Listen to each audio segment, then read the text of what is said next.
নমস্কাৰ সকলোকে পুনৰবাৰ আপোন নিউজৰ অন্য এটা ভিডিঅ'লৈ স্বাগতম জনাইছোঁ।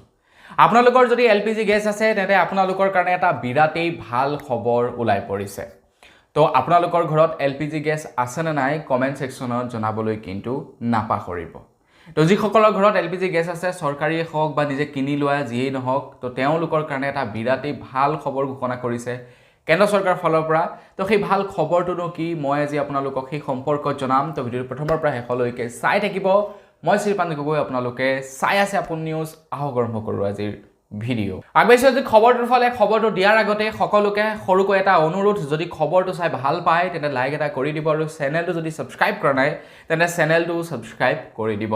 প্ৰথম খবৰটো ওলাই পৰিছে উত্তৰ প্ৰদেশৰ পৰা। উত্তৰ প্ৰদেশৰ চৰকাৰে ঘোষণা কৰিছে যে যিবিলাক প্ৰবাসী শ্ৰমিকে উত্তৰ প্ৰদেশত কাম কৰি আছে তেওঁলোকক উত্তৰ প্ৰদেশৰ চৰকাৰে এটা 5 কেজি ওজনৰ চিলিণ্ডাৰ একেবাৰে বিনামূলীয়াকৈ প্ৰদান কৰিব।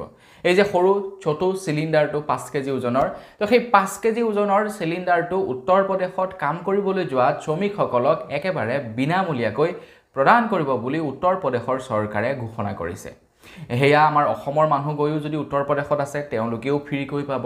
যদি বেংগলৰ মানুহ গৈ উত্তৰ প্ৰদেশত আছে তেওঁলোকেও ফ্ৰীকৈ পাব। 5 কেজি ওজনৰ যিটো চিলিণ্ডাৰ সেই চিলিণ্ডাৰটো বিনামূলীয়াকৈ লাভ কৰিব। তেওঁলোকে এড্ৰেছ প্ৰুফৰ যিকোনো এটা ডকুমেণ্ট দেখালেই হ'ব, কাৰণ সেই মানুহজন প্ৰবাসী হয় নে নহয় তেওঁলোকে আইডেণ্টিফাই কৰিব লাগিব। তো তেতিয়া তেওঁলোকে দি দিব। তাৰ কাৰণে আধাৰ কাৰ্ড ব্যৱহাৰ কৰিব পাৰে। এতিয়া খবৰ ওলাই পৰিছে যে যিসকল লোকৰ নেকি LPG গেছৰ নাটনি হৈছে তেওঁলোকে এতিয়া পান কাৰ্ড বা আধাৰ কাৰ্ড দেখুৱাই সৰু যিটো টেংকি সেই টেংকিটো ক্ৰয় কৰিব পাৰিব বুলি জনাইছে। আপোনাৰ যদিবা বুকিং ডেট পাৰ হৈ গ'ল, আপোনাৰ যদিবা বুকিং ডেট হোৱাই নাই, আপোনালোকে গেছ ল'বলৈ আপোনাৰ সময় হোৱা নাই, তো আপোনালোকে সেই 5 কেজি ওজনৰটো ল'ব পাৰিব। কাৰণ মানুহৰ গেছ কিমান দিন যায় কোনেও ক'ব নোৱাৰে।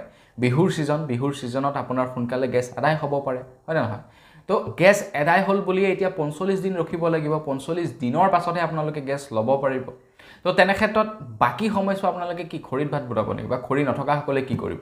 তো তাৰ কাৰণে কি কৰিছে, 5 কেজি ওজনৰ গেছটো এতিয়া আপোনালোকে আধাৰ কাৰ্ড বা পান কাৰ্ড দেখুৱাই ল'ব পাৰিব বুলি জনাইছে। তাৰ কাৰণে আপোনালোকক কোনো ধৰণৰ বুকিঙৰ দৰকাৰ নাই। তাৰ কাৰণে আপোনালোকক কোনো ধৰণৰ গেছৰ কাৰ্ডৰ দৰকাৰ নাই বুলি জনাইছে। কেন্দ্ৰ চৰকাৰৰ ফালৰ পৰা এই কথা উল্লেখ কৰিছে। কেন্দ্ৰীয় পেট্ৰলিয়াম মন্ত্ৰীয়ে এই কথা ঘোষণা কৰিছে।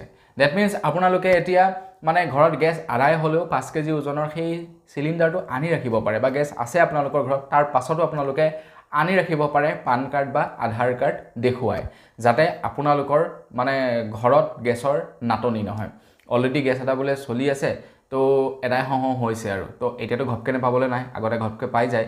তো আপোনালোকে সৰুটো আনি থৈ দিব পাৰে যাতে আপোনালোকে বেকআপ প্লেন হিচাপে ব্যৱহাৰ কৰিব পাৰে। অৱশ্যে সেইটোত বেছি নধৰে, 5 কেজি ওজনৰ তেনে সৰু এটা, গতিকে সেইটোত বেছি দিন চলাব নোৱাৰি, কেইদিনমান চলিব। কিন্তু আপোনালোকক সৰুটো এতিয়া মাত্ৰ পান কাৰ্ড আৰু আধাৰ কাৰ্ড দেখুৱালেই দিব বুলি ঘোষণা কৰিছে। সেই সময়তে আকৌ খবৰ ওলাই পৰিছে আমাৰ ভাৰতবৰ্ষৰ এখন জাহাজ এতিয়া হৰমুজ প্ৰণালীৰ জৰিয়তে আহি আছে বুলিও খবৰ ওলাই পৰিছে।